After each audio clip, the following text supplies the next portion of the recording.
ચાલો માસી પેલી બાજુના પંખા ને લાઇટ બધું કરી દેતું જાઉં અને પોતા સૂકા મારજો થોડાક. બાર ગારો છે, વરસાદ પડે છે બહુ જ. ન્યૂઝપેપર અંદર લઈ લો માસી. પેશન્ટની લાઈન થઈ ગઈ છે, જલ્દી કરજો, બધાને અંદર બોલાવવાના, બહાર વરસાદ પડે છે. જાઉં પોતું સુકાઈ જાય પછી આ માસ્ક અને સેનિટાઈઝર બહાર લગાવી દેજો. જાઉં 2 કલાક જેવું વેઇટિંગ રહેશે. છોકરાનો તો મારો વાક નથી, મેં ઘરે મૂકી ન હોય ને.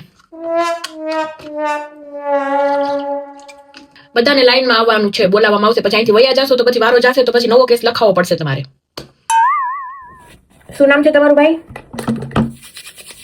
નવો કેસ કે જૂનો કેસ? 100 રૂપિયા થશે જૂના કેસના. નવાના 500 હતા, એ નવાના હતા, જૂનાનું અલગ છે. દેવાના હોય તો કયો, નહીં પછી બીજાનો વારો આવવા દો. નામ બોલો. બેસો, વારો આવશે ત્યારે બોલાવવામાં આવશે. નહીં, નવા કેસ અત્યારે નથી લેતા, જૂના કેસ જ લેવામાં આવશે. શાબ આવે ને ત્યારે ચાલુ થશે નવા કેસ લેવાનું. અને દાદા ચપ્પલ બહાર કાઢીને આવજો. જાઉં બહાર ગારો છે કે નહીં?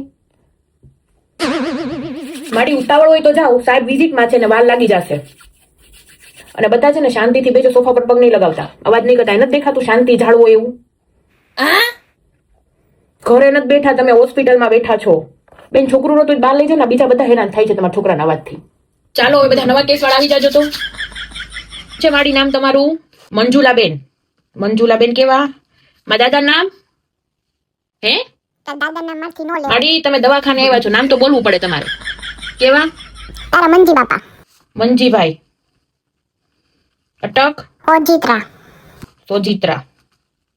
બેસો, વારો આવે ને ત્યારે બોલાવવામાં આવશે. ત્યાં સોફા પર બેસી જાઓ. હા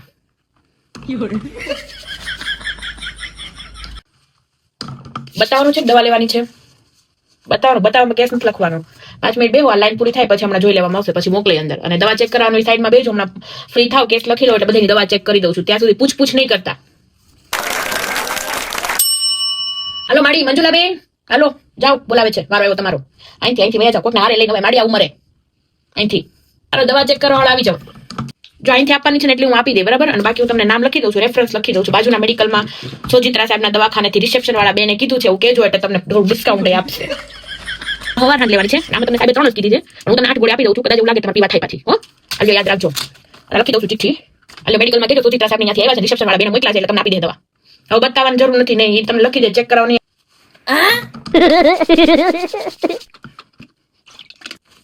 હવે નવા કેસ નહીં લેવામાં આવો ભાઈ. બપોર પછી 4 વાગે સાહેબને જવાનું જ લગ્નમાં. 12 વાગે દવાખાનું બંધ થઈ જાય, જેટલા છે ને પતાવવાના છે અત્યારે. 4 વાગે આવજો. લગ્ન ગાળો છે, 2 વાગ્યાનું લખ્યું હોય પણ સાહેબને લગ્નમાં જવું હોય તો આપણોમાં હાલે. 12 વાગે બંધ છે, 4 વાગે ચાલુ. ફોન થી કેસ નથી લખતા, 4 વાગે રૂબરૂ આવીને કેસ લખાવી જાજો તો થશે. આ તો કઈ નહીં, બીજે બતાવી દો. રાજ આવે શાક માર્કેટ ની જેમ. હવે જલ્દી કરજો. હવે મારે ઘરે છોકરાને હાહુન બધા વાટ જોવે છે, જમવા જવું હોય ને મારે. મનીષાબેન કોણ છે? આવી જાઓ, સાઈન કરવાની છે. કેવું છે ઓપરેશન? હોય તમને ટીપા નાખો છે બરાબર આંખનું? હવે નહીં કરાવવું પડે, 2 મહિના પછી જમણી આંખનું કરાવવું પડશે. પેલી આંખનું તો થઈ ગયું છે. હા ચશ્મા પહેરો છો બરાબર. હવે કઈ સાહેબને બતાવવાનું જરૂર નથી, તમે બતાવી દો એટલે બરાબર. હવે તમારે આવવાનું 2 મહિના પછી. ત્યાં સુધી હજી તમારે બહાર નથી નીકળવાનું, કાળા ચશ્મા પહેરવાના છે, ધુવાડો ન જાય આંખમાં, પવન ન જાય, બધું ધ્યાન રાખવાનું. હા આવજો, થોડા ટીપા લખી દઉં છું, સાહેબે કીધું છે એવા. બાજુ મેડિકલમાં લઈ લેજો. કે તો સોજિત્રા સાહેબ અહીંયાથી આવ્યા છે, રિસેપ્શન વાળા બેને કીધું છે તો થોડું ડિસ્કાઉન્ટ આપશે. ચાલો અહીંયા દવાખાનું છે, શાક માર્કેટ નથી. આમાં ઓળખાણ વાળી કોઈ મારા હગા નહોતા, સાહેબ ના હગા હતા. હાલો શૈલેષભાઈ જાઓ જલ્દી. હવે અમુક માથાના દુખાવા આવે કે બેન પાવર કરે, રિસેપ્શન વાળા બેન પાવર. અમારે સાહેબ કહીને કરવું પડે અંદરથી, પાવર ન કરતા હોય. દાદા તમને સમાચાર ગમે, બધાને સિરિયલ જોવાની છે. તમારે એકનું નો હાલે ને તો બહાર જઈને બીડી પીવો જાઓ.